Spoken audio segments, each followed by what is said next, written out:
Hey, if you're stuck on the exit ticket today, I'm going to show you how to do the first one, and then hopefully that will help you with the next two.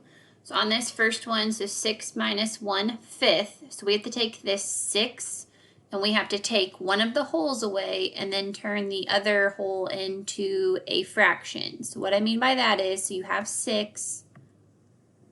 We're going to subtract one of the wholes and make it 5.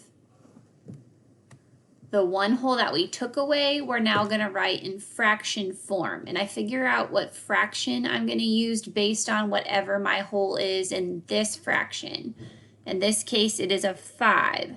So that means that the whole that we took away is going to become 5/5. And then from there, you're going to subtract the 1/5. So 5/5 minus 1/5,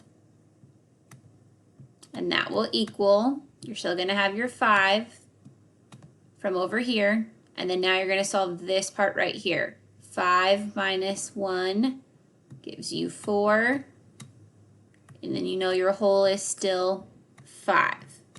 Okay, so just make sure on these next two that you pay attention to what the whole is, and that lets you know what number needs to be right here. Okay, if that still doesn't make sense, let me know and I can help you with the next two.